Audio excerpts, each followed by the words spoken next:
법인카드 사적 유용 의혹을 받고 있는 이재명 의원 배우자 김혜경 씨가 피의자 신분으로 경찰에 출석해 5시간가량 조사받았습니다. 법카 사용을 부하 직원에 지시했다는 의혹이 제기된 경기도청 공무원 배모 씨에 대해서는 이르면 내일 구속영장이 신청될 것으로 추재됐습니다. 단독 보도합니다. 민주당이 이른바 김건희 특검법을 발의했습니다. 국민의힘은 돈 없는 정치 공세라고 비판했습니다.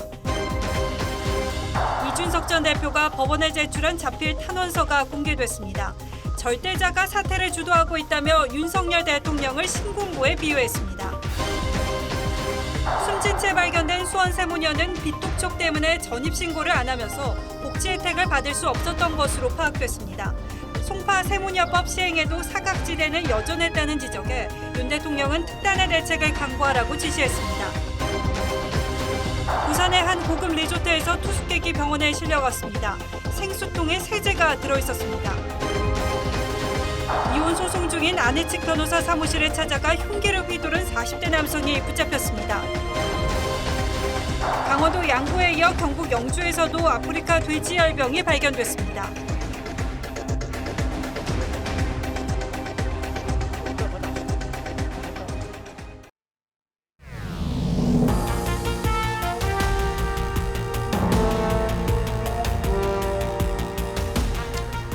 시청자 여러분 안녕하십니까. 뉴스9의 신동욱입니다. 경찰이 민주당 이재명 의원의 부인 김혜경 씨를 전격적으로 소환해 조사했습니다.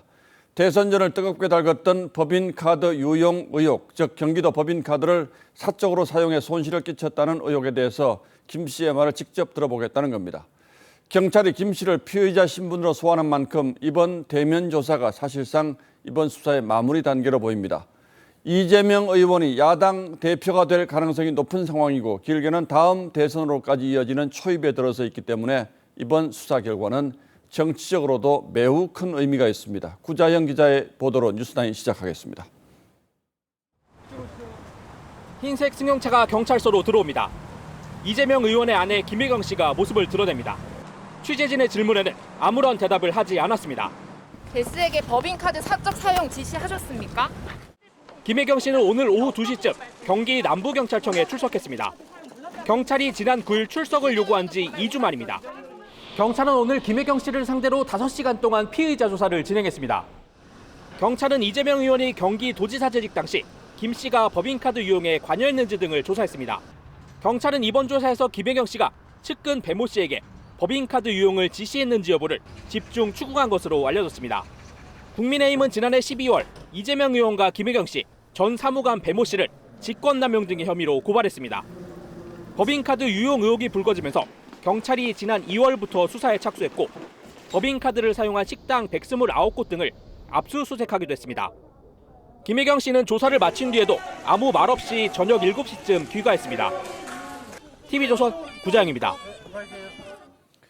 김혜경 씨 관련 논란에는 항상 따라 나오는 이름이 있습니다. 법인카드 부정 사용 의혹의 핵심 인물로 지목된 5급 수행비서 배모 씨에 대해서 경찰이 이르면 내일 사전 구속영장을 신청하기로 했습니다. 초밥과 소고기는 왜 법인카드로 샀는지, 누가 먹었는지, 한꺼번에 왜 이렇게 많은 양을 주문했는지, 김혜경 씨의 지시가 있었는지 이번 수사는 사실상 배 씨의 입에 달려있다고 봐야 할 것 같습니다. 이번에는 한송원 기자의 단독 보도입니다. 김혜경 씨 자택에 음식 배달 등을 지시하며 법인카드 유용 의혹을 받는 5급 사무관 배모 씨.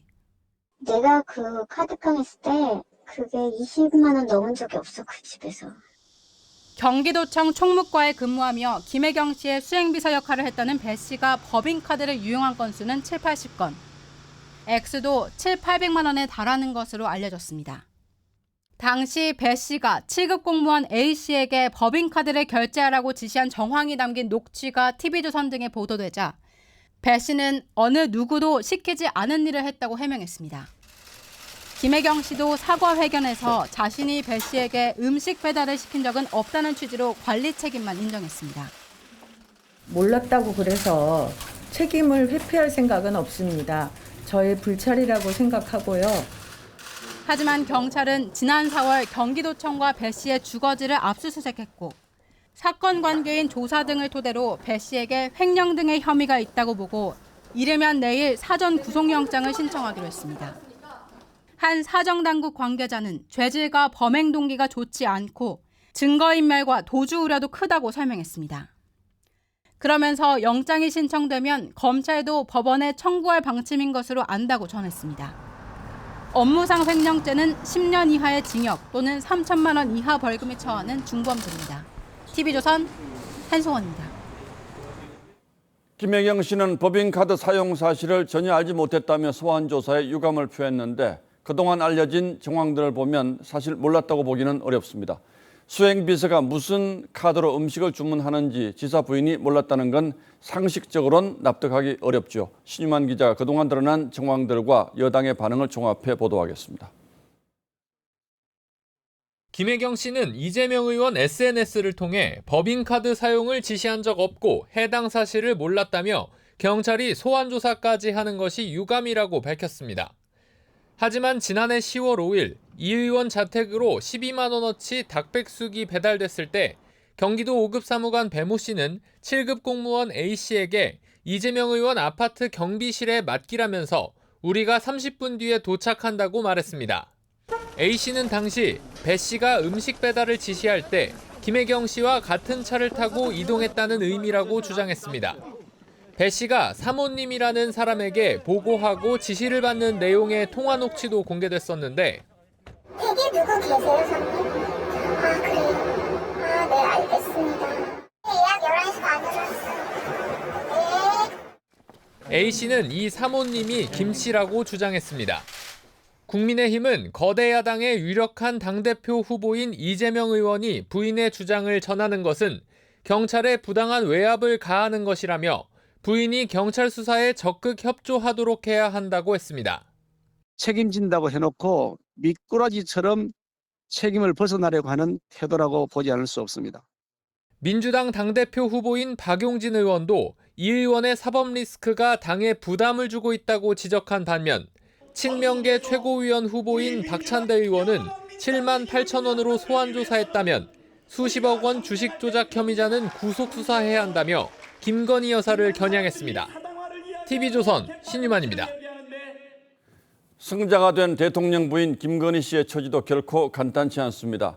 야당 내 강경파와 친 이재명계 의원들이 김 여사를 겨냥한 특검법을 발의했습니다. 국정조사도 요구했습니다. 여당은 도를 넘은 정치적 공세며 김혜경 씨 문제에 대한 물타기라고 일축했지만 야당의 공세는 쉽게 가라앉을 분위기가 아닙니다. 권은영 기자가 취재했습니다.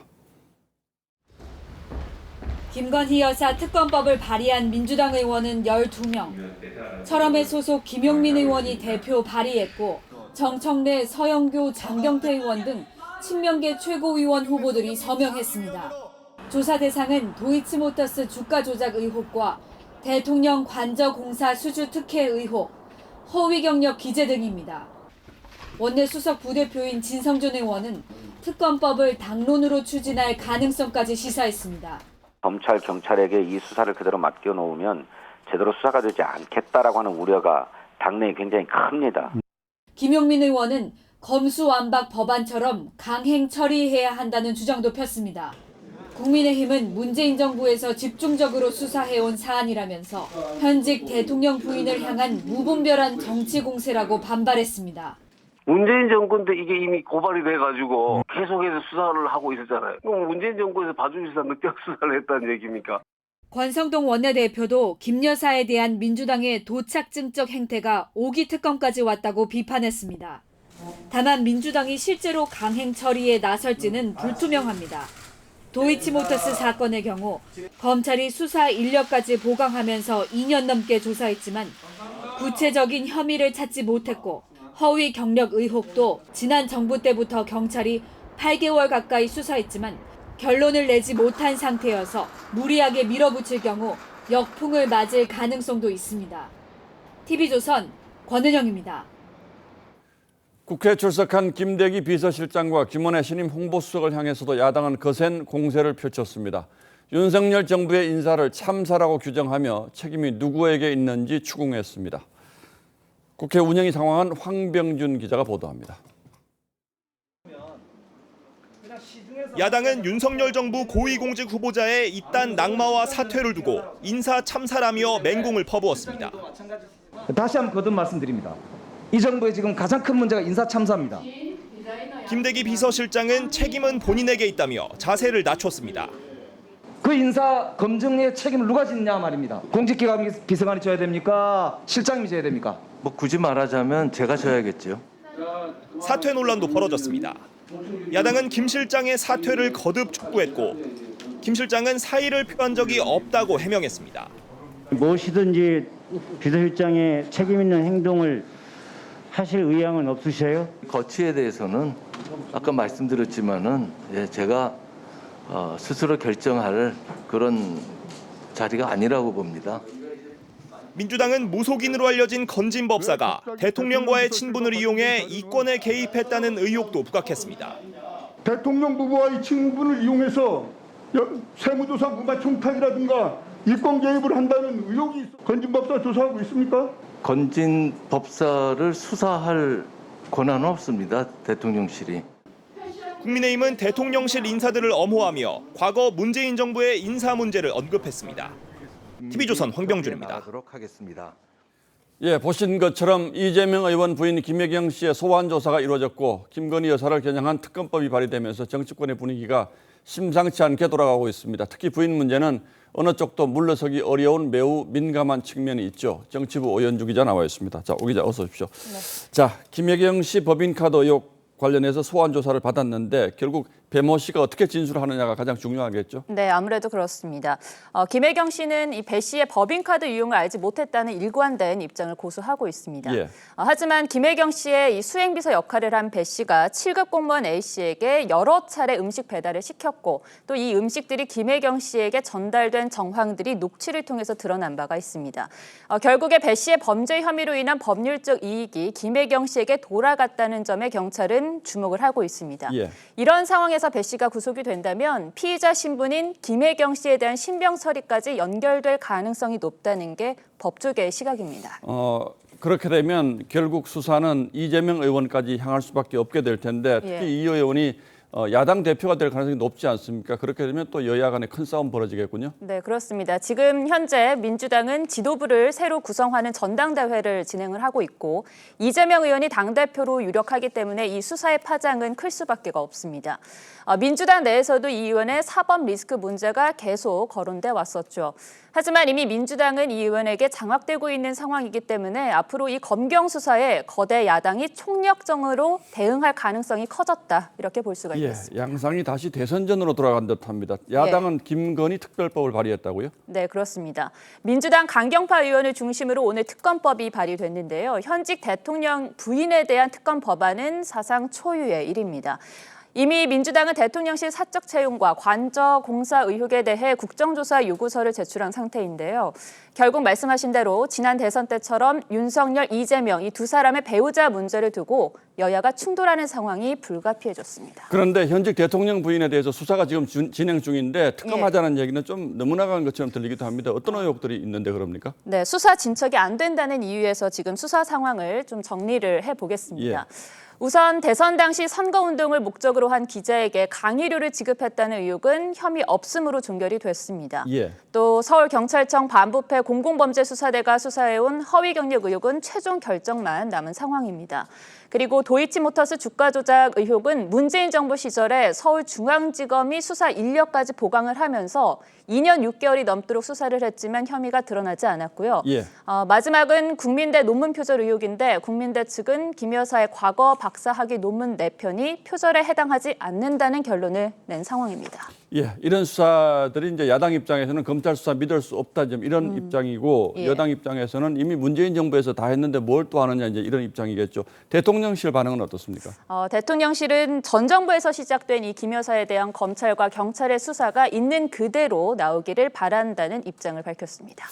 뭐 정치가 다 이런 거긴 합니다만 여야가 한 발씩 물러서서 좀 협치의 공간을 마련하는 이런 지혜도 좀 필요한 시점이 아닌가 합니다. 오연주 기자 잘 들었습니다.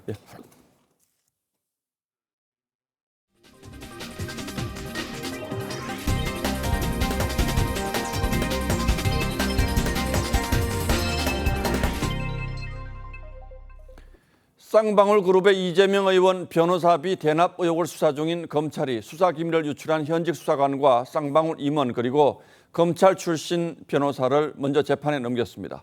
검찰은 해외로 도피한 쌍방울 전현직 회장에 대해서는 인터폴에 적색 수배를 요청했습니다. 보도에 김보건 기자입니다. 검찰은 수사관 A씨와 수사관 출신 쌍방울 임원 B씨를 수사 기밀 유출 혐의로 구속 기소하고 변호사 C씨는 불구속으로 재판에 넘겼습니다. A씨는 쌍방울 그룹의 계좌 압수수색 영장 초안을 B씨에게 넘기고 B씨는 이 자료를 다시 C 변호사에게 넘긴 혐의를 받습니다. 앞서 검찰은 이재명 의원의 변호사 B를 쌍방울로부터 대납받았다는 의혹을 받는 이모 변호사 사무실을 압수수색해 영장 초안이 유출된 정황을 확인했습니다. C 변호사는 이 변호사와 같은 법무법인 소속으로 2020년부터 올해 초까지 쌍방울 사회이사를 역임했습니다. 이 때문에 법조계 안팎에선 검찰의 변호사비 대납 의혹 수사가 속도를 내고 있다는 관측이 나옵니다. 쌍방울은 최근 판검사 출신 9명과 수사관 출신 3명을 대거 영입하는 등 관련 수사에 대비해온 것으로 알려졌습니다.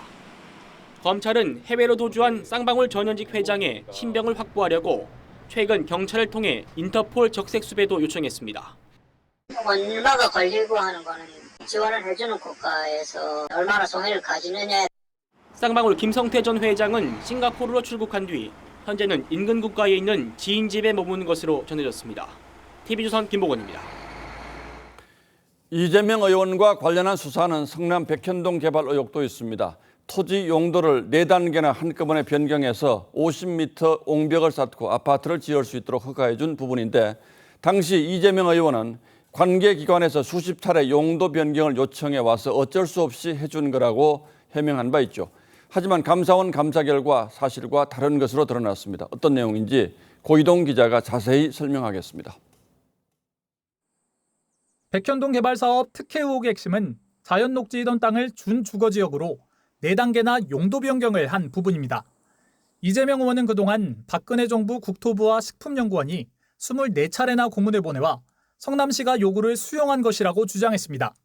공공기관 이전 특별법에 따라서 국토부 그리고 식품연구원이 공식적으로 요청한 데 따라서 해드린 것이고, 하지만 식품연구원이 성남시에 보낸 24개 공문은 2015년 9월 성남시가 용도 변경을 고시한 이후의 내용들로 임대주택 비율 축소와 지구단위계획 수립처럼 용도 변경과는 직접 관련이 없는 내용이었습니다. 성남시는 식품연구원이 민간업자를 대신해 2014년 2차례 용도 변경을 신청한 걸 반려했지만 이듬해 이 의원의 성남시장 후보 시절 선대본부장 출신 인사를 영입한 한 민간업체가 용도 변경을 신청하자 수용한 바 있습니다. 이후 진행된 백현동 사업에서 3천억 원이 넘는 막대한 개발 이익이 민간업자에게 돌아갔고 제2의 대장동 의혹으로 번져 현재 검경이 수사 중입니다. TV조선 고이동입니다.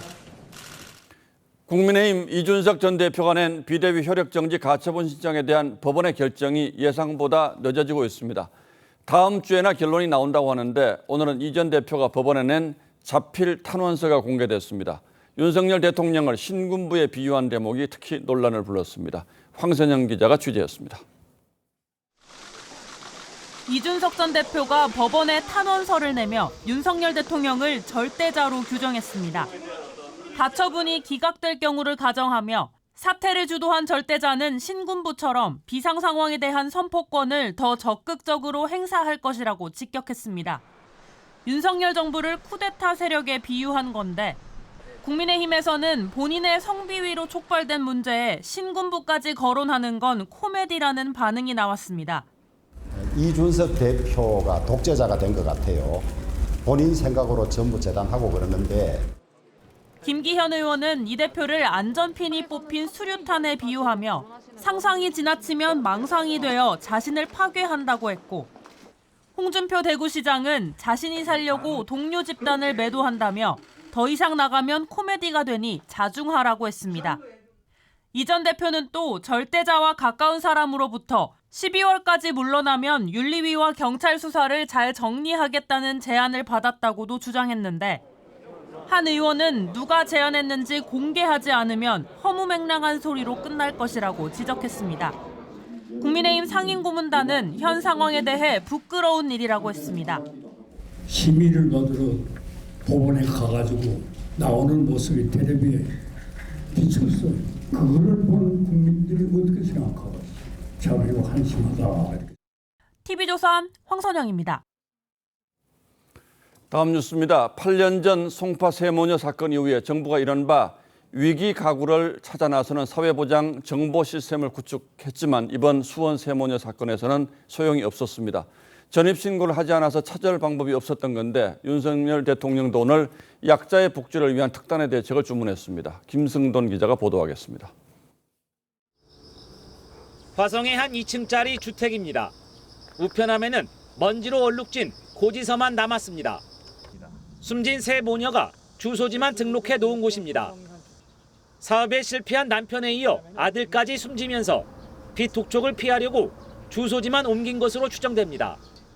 아들이랑 갑자기 그냥 어떻게 보증병이 걸려가지고 계속 걸어서 먹고 살겠는데.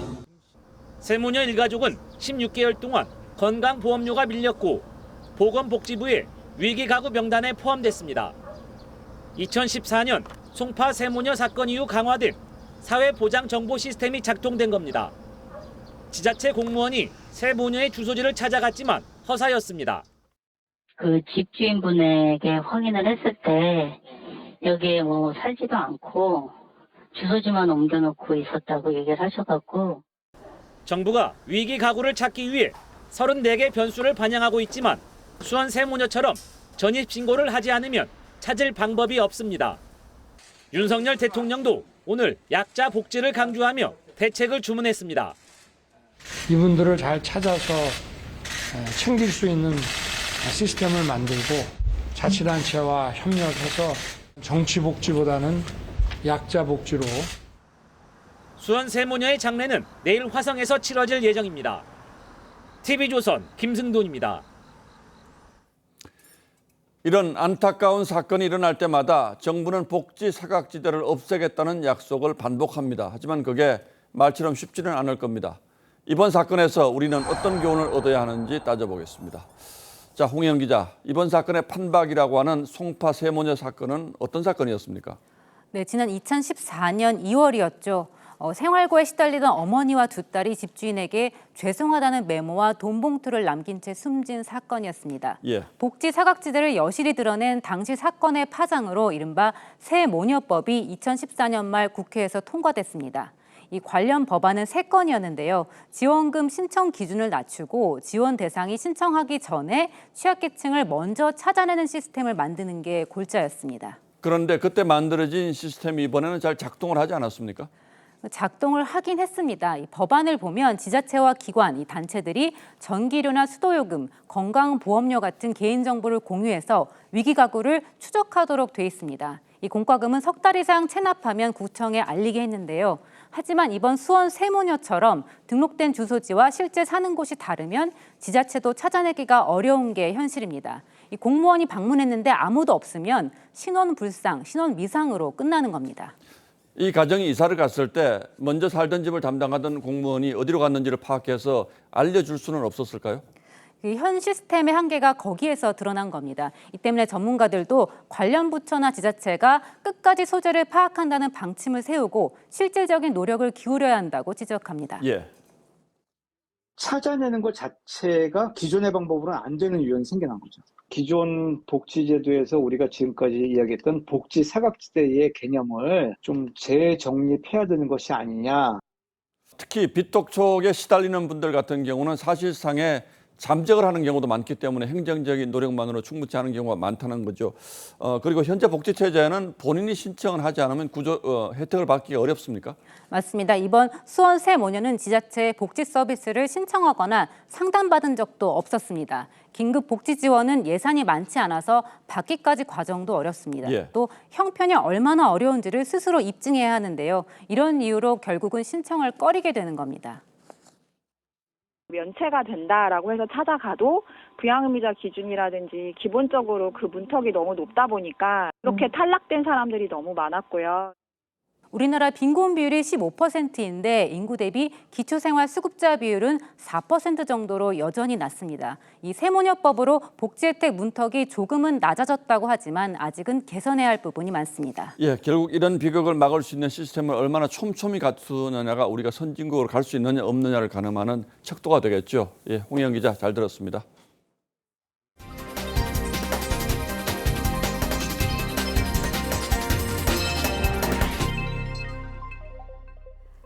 강원 양구에 이어서 경북 영주에서도 아프리카 돼지열병이 발견됐습니다. 야생 멧돼지 2마리가 감염된 건데 양구와 영주는 200km 떨어져 있어서 이미 아프리카 돼지열병이 전국에 확산된 것 아니냐는 우려도 나옵니다. 이승훈 기자입니다. 지난 19일 야생 멧돼지 2마리의 사체가 발견된 경북 영주의 소백산 자락입니다. 모두 새끼 멧돼지였는데 아프리카 돼지열병 바이러스가 검출됐습니다. 방역당국은 반경 10km 이내 돼지 농장의 이동을 제한하고 전수조사에 착수했습니다.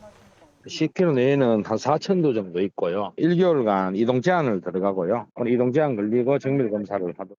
앞서 지난달 7일과 28일에는 경북 영주와 14km 떨어진 충북 단양군에서 감염이 확인된 야생 멧돼지 폐사체가 2마리씩 발견된 바 있습니다. 이 때문에 감염된 야생 멧돼지가 수백 산맥을 넘어 남아한 것 아니냐는 관측도 나옵니다. 지난 18일에는 경북 영주와 200km 떨어진 강원 양구에서도 아프리카 돼지열병이 발생돼 전국 확산 우려가 커지고 있습니다. 강원도의 경우 바이러스에 오염된 흙더미가 빗물의 농장으로 흘러내리면서 감염된 것으로 파악됐습니다. 분변 이런 걸 통해서 산에 있게 되는데 비가 많이 오거나 토사가 밀려오거나 하면 그게 이제 이동이 될 추석을 3주 앞둔 시점에 잇따른 아프리카 돼지열병이 발견되면서 방역당국과 양돈 농가에 비상이 걸렸습니다. TV조선 이소은입니다. 부산의 한 유명 리조트에 묵었던 한 투숙객이 객실에 있던 생수를 마셨다가 병원으로 실려가는 일이 벌어졌습니다. 황당하게도 생수병 안에 청소용 세제가 들어있었던 겁니다. 다행히 투숙객은 안정을 찾은 것으로 전해지는데요. 어찌된 일인지 전후 상황을 하동원 기자가 취재했습니다. 부산의 한 유명 리조트입니다. 지난 15일 밤 11시쯤 이 리조트에 묵었던 50대 투숙객 A씨가 탁자 위에 있던 생수를 마신 뒤 어지럼증을 호소해 병원으로 이송됐습니다. 그냥 속이 좀 메스껍다 하고 냄새나 알코올 향만 났었고요. 투숙객 A씨는 병원에서 응급처치와 위세척을 받고 안정을 되찾았습니다. A씨 가족의 신고로 경찰이 출동했는데 조사 결과 A씨가 마신 500ml짜리 생수병에 든 건 물이 아니라 청소용 세제였습니다. 객실 청소를 맡았던 종업원은 경찰 조사에서 투숙객에게 제공하는 생수로 착각해 생수병을 두고 나왔다고 진술했습니다. 청소용 세제의 성분이나 인체 부작용 등은 아직 확인되지 않았습니다. 리조트 측은 해당 종업원이 청소세제 살포 분무기가 고장나 빈 생수병을 재활용하다가 실수로 회수하지 않았다고 해명했습니다. 경찰은 생수병을 회수해 국가수에 세제 성분 분석을 의뢰하고 리조트 측의 관리 책임자 등을 상대로 과실 여부를 조사하고 있습니다. TV조선 하동훈입니다. 변호사 사무실에서 또 흉기 난동이 일었습니다. 이혼 소송 중이던 남성이 위자료를 깎아주지 않는다면서 이 아내 측 변호사를 찾아가서 흉기를 휘두른 건데요. 사무장이 크게 다쳤습니다. 7명의 목숨을 앗아간 대구 변호사 사무실 참사 이후에 2달 만에 또 법조인이 보복 범죄에 노출돼서 대책이 시급해 보입니다. 박한솔 기자입니다. 건물 앞 골목길로 경찰차가 들어오고 뒤이어 구급차도 도착합니다. 6분 뒤 중년 남성이 경찰에 붙잡혀 나옵니다. 중국 국적 40대 남성 A씨가 어제 오후 5시쯤 법률사무소 사무장에게 흉기를 휘두르는 등 난동을 부리다 체포됐습니다. 해당 법률사무소는 A씨와 이혼 소송 중인 아내 측 변호사가 근무한 곳인데 위자료를 줄여달라며 사무장과 말다툼을 한 것으로 알려졌습니다. 한바탕 소동을 벌인 뒤 사무실을 떠났지만 말다툼을 한 남성은 3시간쯤 뒤 사무실을 다시 찾아와 준비해온 흉기를 사무장에게 수차례 휘둘렀습니다. 피해자는 목과 머리 등에 중상을 입고 입원 치료 중입니다. 경찰은 A씨에 대해 살인미수 혐의를 적용해 구속영장을 신청했습니다. 지금 살인미수 혐의로 수사 중이고 구속영장은 지금 쓰시는 건가요? 네, 신청했습니다. 그래서. 6월 대구 법률사무소 방화 사건 등 최근 법조인 상대 범죄가 이어지는 상황.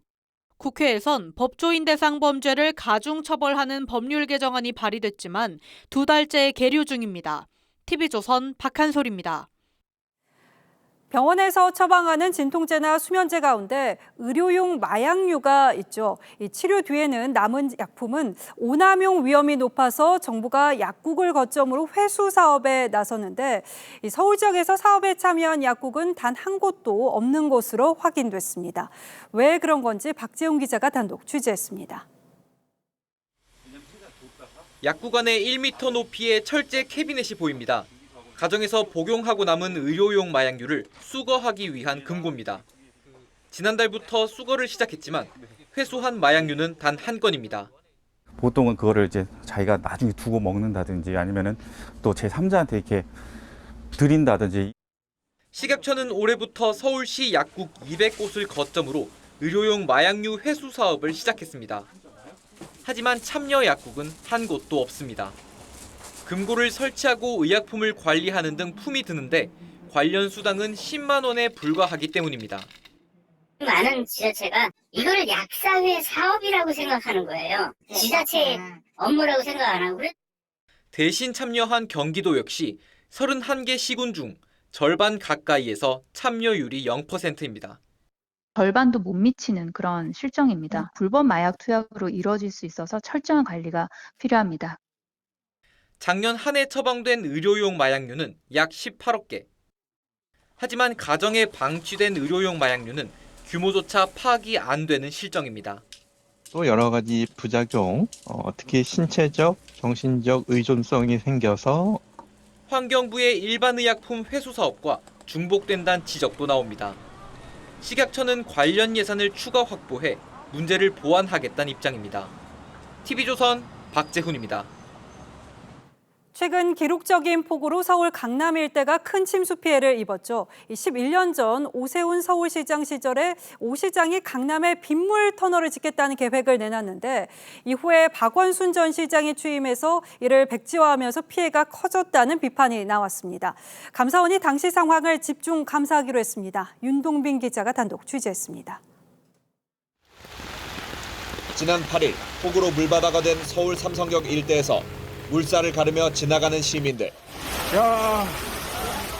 지하철 천장이 무너져 내리고 물에 잠긴 역을 열차가 그대로 통과합니다. 오세훈 서울시장이 계획했던 빗물터널 건설을 박원순 전 시장이 백지화하면서 생긴 인재라는 비판이 나왔습니다. 지난 2011년 폭우로 강남 일대가 잠겼고 우면산에 대규모 산사태가 나면서 오 시장은 오세희 돈이라는 비판까지 받았는데 그 직후 서울시는 8,500억 원을 들여 강남 일대 지하에 지름 10m 정도의 대형 빗물터널을 짓는 계획을 발표했습니다. 하지만 박원순 시장은 그해 10월 취임하자마자 사업을 백지화했습니다. 시민의 홍수 피해를 기회로 삼은 토목사업이라는 환경단체와 정치권의 주장을 그대로 받아들인 겁니다. 빗물 대심도 터널을 7개를 8천억을 하겠다는 것을 제가 엄청나게 반대를 했습니다. 제 판단에는 한 2, 3천억 이상 예산 절감을. 박 전 시장은 빗물터널 대신 10년간 총 3조 6천억 원을 들여 강남역 일대의 기존 하수관과 배수시설을 정비했는데 이번 침수로 인해 큰 효과가 없었다는 지적이 나왔습니다. 결국 감사원은 서울시의 당시 결정 과정과 침수 예방시설 설치에 대한 감사에 착수했습니다. 감사원은 특정 지방자치단체장을 겨냥한 것이 아닌 자연재해 대비 전반에 대한 감사라는 입장입니다. TV조선 윤동빈입니다. 거제 대우조선해양 하청 노사 협상이 지난달 파업 50일 만에 극적 타결됐죠. 당시에도 노사 협상 쟁점이었던 손해배상 부분이 합의안에서 빠져서 반쪽 타결이라는 평가가 나왔는데요. 대우조선이 하청노조에 500억 원대 손해배상 소송을 제기하기로 방침을 세웠습니다. 박상현 기자입니다. 50일 넘게 조선소 도크를 점거했던 대우조선해양 하청노조. 극적 합의를 이뤘지만 하청 노사 간 손해배상 문제가 남았고 원청인 대우조선 역시 손배소를 제기할 뜻을 분명히 했습니다. 지금 현재 손해배상 액수를 지금 추산하고 있고 추산이 마무리되는 대로 손배소를 제기할 예정입니다. 결국 대우조선이 500억 원대 손해배상 소송을 청구한다는 방침을 세웠습니다. 대우조선 측은 지난 19일 이사회에서 손배소 안건을 논의했다고 밝혔습니다. 대우조선은 도크 점거로 인한 피해액을 8천억 원으로 추산했지만 하청노조의 지급 여력 등을 감안해 금액을 낮춘 것으로 알려졌습니다. 하지만 손배소 대상을 하청노조 전체로 할지 노조원 개인으로 할지는 논의 중입니다. 직접적인 피해를 준 노조원 개인에 대한 소송까지 염두한 겁니다. 손해배상 청구 소송은 하는 게 맞을 것 같고요. 나중에 그 주주들이나 그런 쪽에서 경영진 상대로 해가지고 일을 제대로 안 했기 때문에 거기에 대해서 책임져라. 이번 소송 제기는 본사 점거 사태로 번진 하이트 진로 파업에 손해배상 소송에도 영향을 줄 것으로 보입니다. TV조선 박상현입니다. 원달러 환율이 어제 이어 오늘 또 치솟으면서 1,345원까지 돌파했습니다. 심각한 문제죠. 외환 당국이 구두 개입하고 대통령까지 리스크 관리를 강조했지만 강달러 현상을 막기엔 역부족이었습니다. 올해 안에 환율이 1,400원 선을 넘길 거란 전망도 나왔습니다. 정준영 기자가 취재했습니다. 1,345.5원. 어제 13년 4개월 만에 최고치를 찍었던 달러 몸값은 오늘 더 치솟았습니다. 외환 당국의 구두 개입에 대통령까지 나섰지만 통화 상황이 우리 시장에 부정적인 영향을 미치지 않도록 비상경제대책회의 등을 통해서 리스크 관리를. 환율은 반짝 떨어지는가 싶더니 금세 1,340원대로 올라섰습니다. 문제는 강달러 현상이 당분간 지속될 가능성이 크다는 겁니다. 미국은 다음 달 기준금리를 또 0.75%포인트 올리는 자이언트 스텝을 검토하고 있는데 이렇게 되면 달러 값이 더 뛰게 됩니다. 반면 중국과 유럽의 경기 침체로 위안화와 유로 가치는 하락하는 상황. 결국 달러만 안전자산으로 부각되면서 전 세계의 돈이 몰리는 겁니다.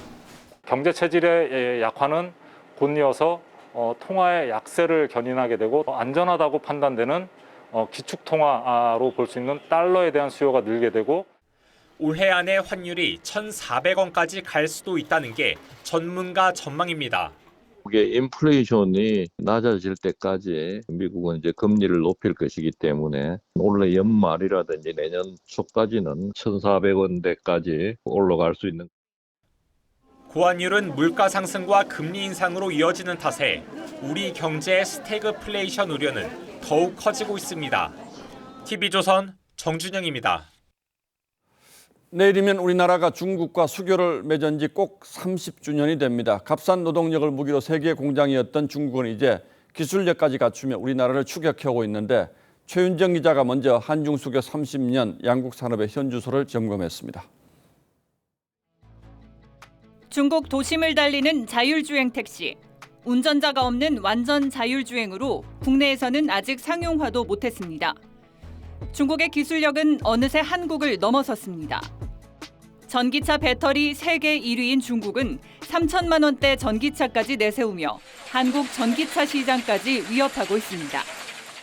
품질뿐만 아니라 가격 경쟁력까지 있기 때문에 여기다가 자율주행 기술은 우리보다 뛰어나다고 볼 수가 있어서 상당히 우려되는 부분도 많다고 볼 수 있습니다.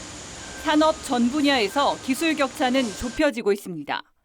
우리가 세계 최고를 자부하는 반도체 공정에서는 중국과 격차가 0.5년으로 좁혀졌고 LCD 분야는 이미 1위 자리를 내줬습니다.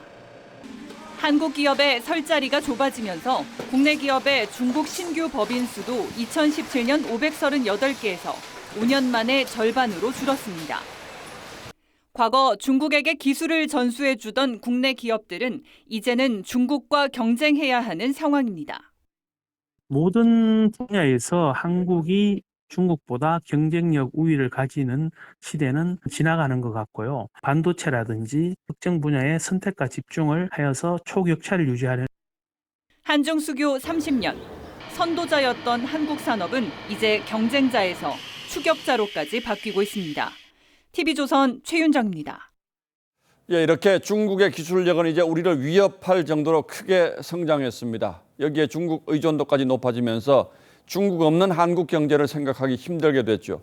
과거 우리 기업에게 기회의 땅이었던 중국이었지만 이제는 중국 리스크라는 말이 더 실감나게 들리는 상황이 되었습니다. 이어서 유혜림 기자가 보도합니다. 지난해 우리나라의 중국 수출액은 218조 원으로 한중 수교 직전보다 160배 넘게 늘었습니다. 특히 첨단 산업의 중국 수출 의존도가 심화됐습니다.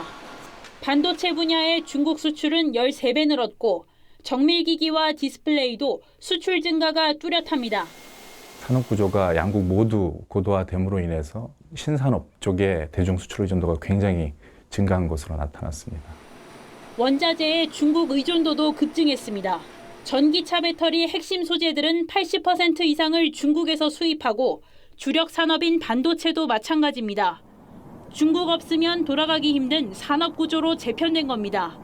최근엔 미국이 반도체 공급망 동맹인 치포 가입을 독려하며 중국과 거리 두기를 요구하고 있어 중국 의존이 큰 우리나라는 눈치를 볼 수밖에 없습니다. 윤석열 정부가 추진하는 유럽 진출도 만만치 않은 상황. 유럽이나 이런 쪽으로 하면 되는 거 아니냐. 근데 거기는 이미 다 선진화돼 있고 그 시장의 수요가 벌써 국한돼 있습니다. 미국에 견줄 정도로 커진 중국 경제와 중국에 의존하고 있는 한국 경제. 여기에 커지는 미중 갈등은 국내 산업의 새로운 변화를 요구하고 있습니다. TV조선 유혜림입니다.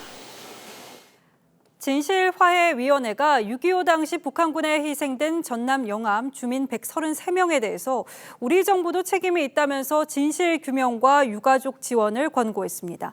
이 가해자가 북한 군인이더라도 우리 정부의 국민보호 책임이 있다고 판단한 건데요. 임서인 기자가 취재했습니다. 전남 영암군 학산면. 72년 전 주민 수십 명이 경찰과 공무원 가족, 기독교인이라는 이유 등으로 북한군에 의해 학살된 현장입니다. 주민들은 1950년 11월 한밤중 이곳으로 끌려온 교인 35명이 북한 인민군 세력에 의해 무참히 살해됐다고 말합니다. 임신부 등 노약자가 포함되고 이게 제일 가슴 아픈 부분이죠. 9개월이 만삭이었대요. 일가족 18명이 몰살되기도 했습니다. 너 식구 다 죽었어야 그럽다 이제 그렇거나 제사를 물려면 너는 살아야을 거니 그러냐 노인이. 가까스로 살아남은 사람은 아직도 끔찍했던 당시를 기억합니다. 군들이 그 흰삼으로 왔다 갔다 하는 줄이에요. 숨을 줄여갖고 배를 오그려가지고 그러니까 용태 빠져나가더라고요. 한 손이. 진실화해위원회는 북한군의 영암 학살 사건 피해자 133명에 대해 우리 정부가 책임이 있다며 진실규명을 결정하고 유가족 지원도 권고했습니다. 북한군이 저지른 범죄라도 정부가 이를 막지 못해 국민 보호 책임을 못했다고 본 겁니다. 지금까지 배보상에 빠져 있었습니다. 국가는 그 전쟁으로부터 국민을 보호해야 되고 보상의 책임이 당연히 있습니다. 진실화해위원회는 12월 9일까지 과거사 진실규명 추가 신청을 받습니다. TV조선 임서인입니다. 우크라이나가 구소련에서 독립한 기념일과 전쟁이 발발한 지 6개월이 되는 날이 내일인데요.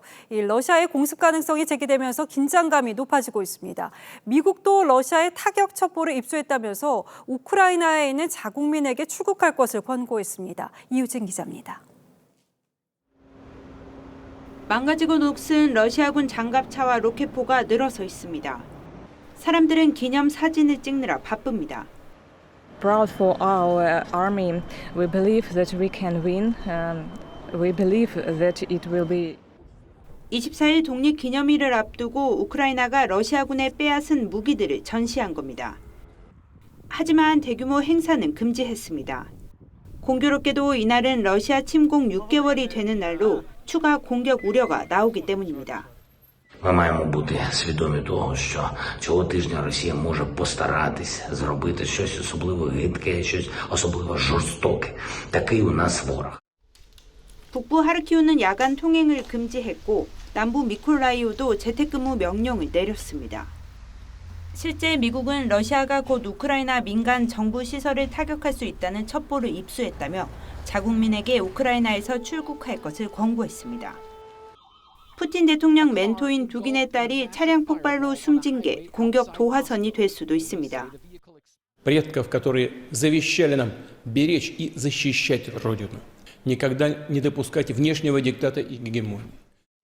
러시아는 우크라이나 비밀 요원의 소행이라고 주장하고 있습니다. TV조선 이유진입니다. 프로농구 최고의 스타 중 한 명인 허웅 선수가 올 시즌 KCC로 합류했죠. 인기도 연봉도 다 가진 허웅이지만 딱 하나 아직 우승컵이 없습니다. 허웅의 각오를 이다솜 기자가 들어봤습니다. 연습 경기지만 실전 그 이상의 치열함. 지난 시즌 9위로 체면을 구겼던 만큼 KCC 선수들은 이를 악물었습니다. 새롭게 팀에 합류한 허웅 역시 예외는 아닙니다. 보수 총액 7억 5천만 원, FA 대박을 터뜨리며 KCC로 왔지만 지난달 코로나19에 확진되는 등 몸도 마음도 힘겨운 시작을 했습니다. 코로나 때문에 몸 상태가 다운된 건 맞는데 핑계라고 생각하고 빨리 끌어올리려고 하고 있습니다. 3년 만에 농구판에 돌아온 아버지 허재환은 올해도 인연이 어긋났습니다. 2014년 신인 드래프트. 당시 KCC 허재 감독은 아들 허웅을 지명하지 않았습니다. 이원 2장은 안 찍었지만 거의 이원 단계까지는 갔어요, 진짜. 허재 대표이사의 데이원 스포츠는 올 시즌 FA 시장에서 허웅 대신 전성현을 영입했습니다. 사실 웅이도 영입을 하고 싶었는데 김 감독의 의견을 많이 따랐고요. 아쉬운 아버지와 달리 아들은 쿨했습니다. 아버지가 지금은 감독님이 아니시니까 그렇게 크게 신경 쓸 것 같지 않고요. 항상 하던 대로 하겠습니다. 실력이면 실력, 인기면 인기. 아쉬울 게 없는 허웅도 아직 우승 트로피는 없습니다. KCC 온 만큼 꼭 우승하고 싶고 다치지만 않으면 된다. 허웅을 비롯한 KCC 선수들은 오는 17일 3년 만에 일본 전지훈련을 떠납니다. TV조선 이다솜입니다.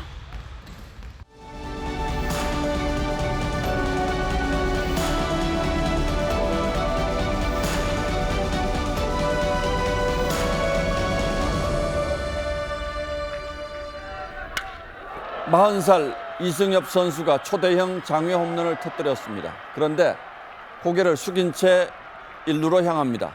21살의 투수가 상처를 입을까 봐 세리머니를 삼간 거죠.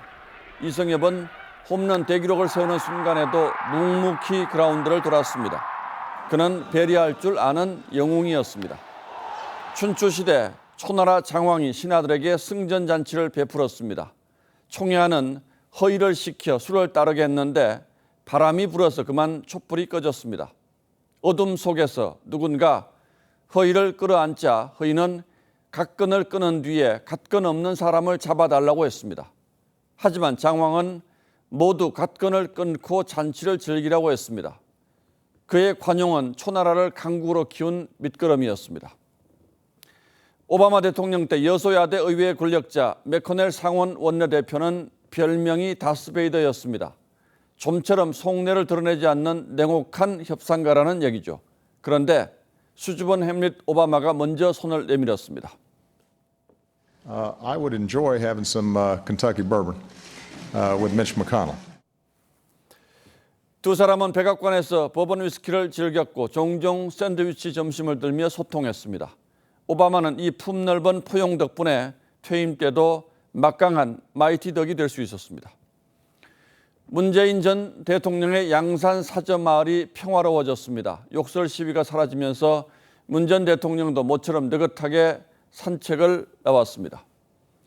윤석열 대통령이 김진표 국회의장의 경호 강화 제안을 받아들여 시위대를 멀리 물린 덕분입니다.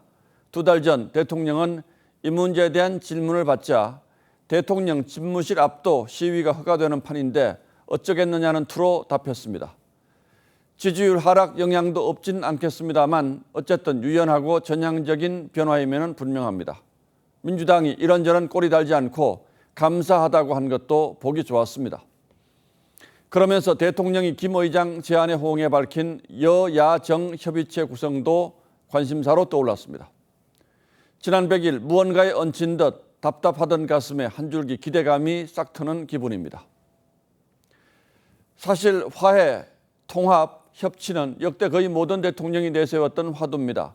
문 전 대통령도 국정 운영의 동반자 야당과 대화를 정례화하고 수시로 만나겠다고 약속했습니다.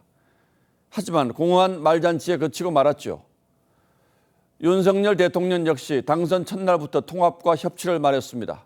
협치 모델로 구체적으로 처칠과 애틀리에 영국 전시 연립 내각을 꼽기도 했습니다. 하지만 말하기는 쉬워도 실천하기는 어려운 게 협치입니다. 그래서 전쟁할 때는 과감하고 승리했을 때 관용하라는 처칠의 어록을 떠올립니다. 지는 것이 이기는 것이란 말도 있죠. 우리 사회는 지금 과거 경험해보지 못한 분열상을 보이고 있습니다. 지역에 따라, 계층에 따라, 나이에 따라, 성에 따라, 이념에 따라 조각나 있지 않은 곳을 찾아보기 어렵습니다. 이 지독한 분열을 치유하지 않고는 대한민국이 이제 한 발자국도 앞으로 나갈 수 없습니다. 모쪼록 이번 조치가 우리 사회를 배려와 관용, 포용의 큰 길로 나아갈 수 있게 하는 첫걸음이 되길 간절히 바랍니다. 8월 23일 앵커의 시선은 막걸리 한잔 합시다 였습니다.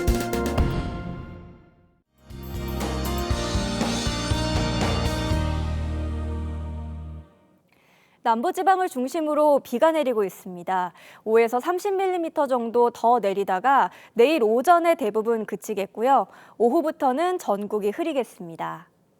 절기 처서가 지나고 내일부터는 더위의 기세도 조금씩 꺾이겠습니다. 내일 낮 기온은 서울이 27도, 청주는 26도를 보이겠고요. 남부 지역은 대구가 25도, 전주는 28도가 되겠습니다. 보통 이맘때보다 조금 낮거나 비슷하겠습니다. 물결은 서해 남부 먼바다에서 매우 높게 일겠고요. 바람도 강하게 불겠습니다. 당분간 낮 기온이 30도 이하에 머물면서 가을을 조금씩 느끼실 수 있겠습니다. 날씨였습니다. 8월 23일 화요일 뉴스9는 여기서 모두 마치겠습니다. 시청해주신 여러분 고맙습니다.